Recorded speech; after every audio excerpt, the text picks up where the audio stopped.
Hello, hello. Welcome to my kitchen. I love talking to you from my kitchen. It kind of feels like a neighbor's dropped in for a cup of coffee. So, tell me how you want your coffee and I'll fix it for you. Actually, I have a little work to do. I'm cleaning potatoes. When I bake potatoes, I bake like four at a time, so I don't have to use the oven so much. The electric isn't as costly. And I keep them in the refrigerator, and then I use them after they've been cooked and refrigerated, and you use them. The glycemic impact is much, much less. So that's another reason I do it. So, what am I going to talk to you about today? I'm going to talk to you about superpowers. No, I can't fly, or I'm not invisible. Those are superpowers indeed. And I'm not that strong. Although I just took 5 50-liter bags of coprea. Coprea is a Greek word for fertilizer or manure. It's kind of manure. Out of the back of Harula, and they're out in the garden waiting for me. So that's next on my list. But I thought I'd take this time to talk to you first. So here I am. Let's get these potatoes washed. And superpowers. I'm going to talk to you about myself and four of my friends about their superpowers. They're all my friends back in Florida. And do me a favor, after you listen to it, think about it and maybe share with me what your superpower might be. Okay, let's get these potatoes washed so they can dry. Go in the oven. I'm going to be grilling pork chops for lunch today. They're in a salt brine right now, which, it works so beautifully. Then put them on the grill. So let's go on the other side of the kitchen. If you don't mind, I'm going to keep working while I'm talking. A woman's work is never done, so I'm going to cut these potatoes in half long ways. And so let's start with Darwin. Darwin is credited with having said, survival belongs to the fittest. But that's not really what he said. What he said was, not exactly, because I don't know his words verbatim, but survival belongs to the most adaptable. Adapting to your surroundings. Well, I have decided through 78 years of life, that's my superpower. I am supremely adaptable. I'm like the willow in the wind. I go with the wind. I don't fight against it. I don't try to stand up against it. Go with the flow. Okay, that's not to say I'm a pushover, because I'm certainly not. But I adapt to whatever situation life presents me. I'm able to. And it's not something I do, it's just who I am. Wherever I'm planted, I send down roots and I thrive. I adjust to the terrain. I don't rail against it. Whatever problems life seems to have thrown at me, I've always been able to look at it as a challenge or a life lesson and learn how to accept it, change it, or deal with it. So I don't stress over things. I don't stress over, my life should have been this, or it could have been that, or this would have been perfect if. It is what it is. And that's kind of my life motto. It is what it is. And you just decide to do the best with what that is. So that's my superpower. Next, I'm going to talk to you about Sarah. Sarah is my very good friend, a good deal younger than I am. I could not quite be her grandma, but an older aunt, let's say. Sarah is a beautiful, intelligent young woman. She's also my partner on this YouTube channel. She does all the editing and the directing too, her ideas. So Sarah's superpower is her directness. She's very direct. Some people perceive this as, I don't know, stuck up or a know-it-all, but it's none of the above. She's a very unassuming, um, quiet, composed young woman who has the ability to say things exactly as they are. She thinks about it, she weighs things before she says them, but then she says it direct. I think she probably has some Dutch in her background because I have a lot of dealing with a lot of Dutch people. And that's the main quality I love about them. They're very direct.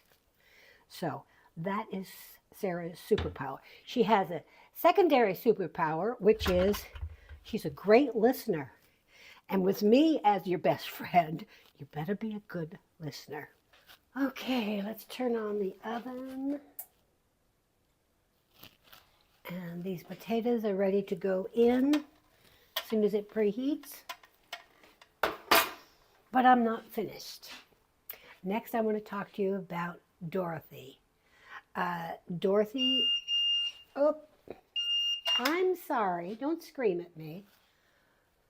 My sassy stove. Dorothy is of an age between me and Sarah. So, and Dorothy, Sarah, and I are all good friends. We all worked together with Lena, who is also I'm going to talk about, in Lena's salon. That's where we met. And we've built a great friendship. Dorothy is an artist, and she's an artist in every sense of the word. Dorothy makes everything around her beautiful. She makes her space beautiful. She, of course, makes beautiful paintings. That's a given. She was also a hairdresser and makes everybody beautiful. She just has a way of creating beauty wherever she goes. That's how I see Dorothy.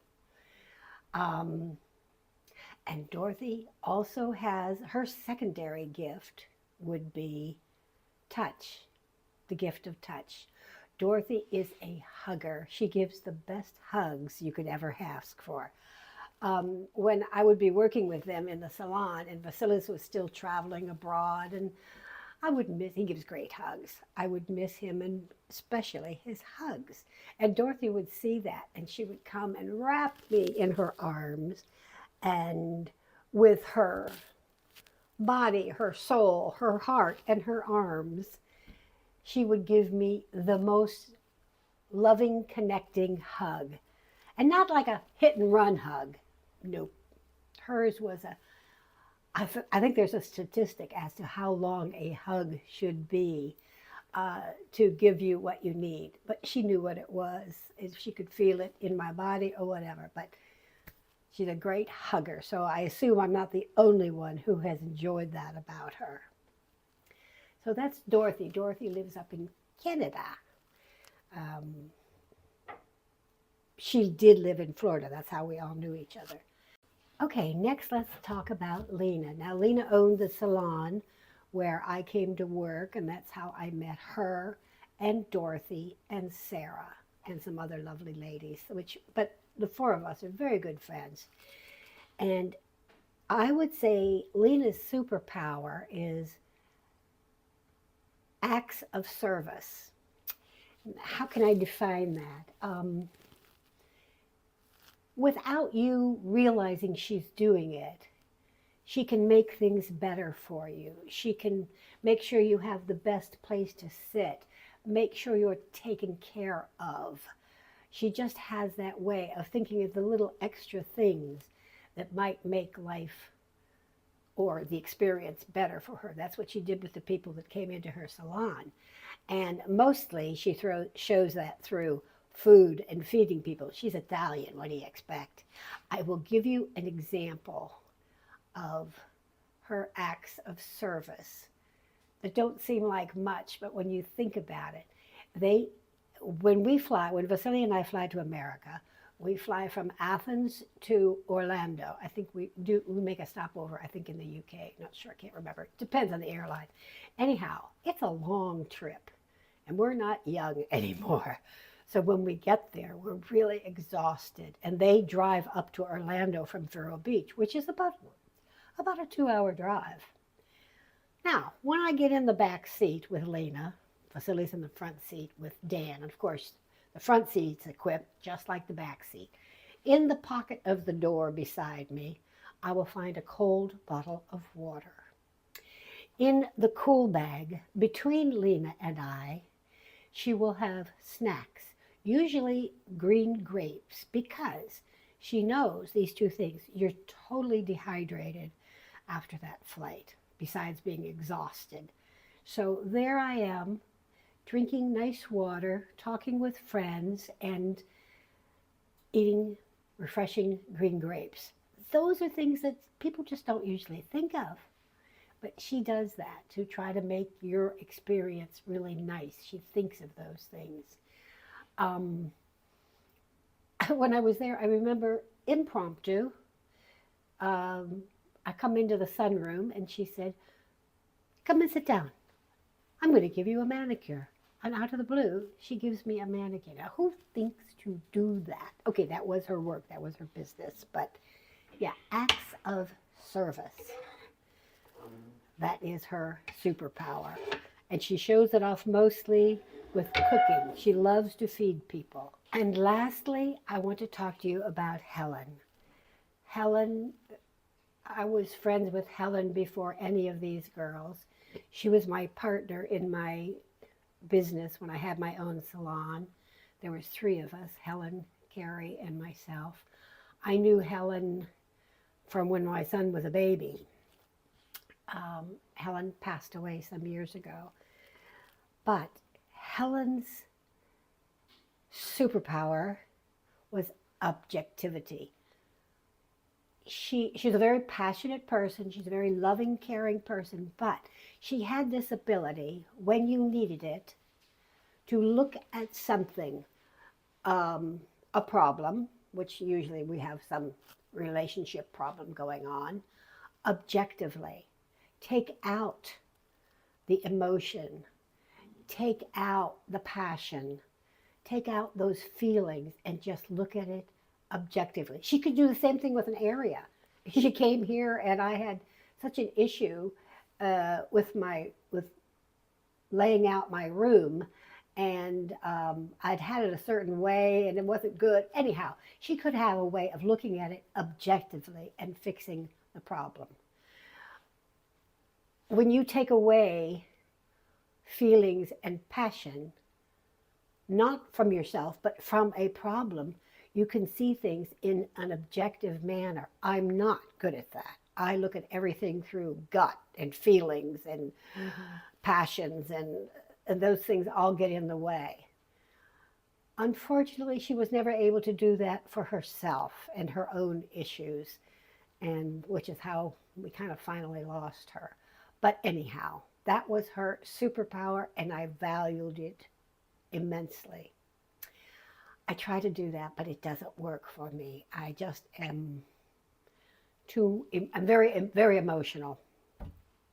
So those are my superpowers and my 4 girlfriends' superpowers.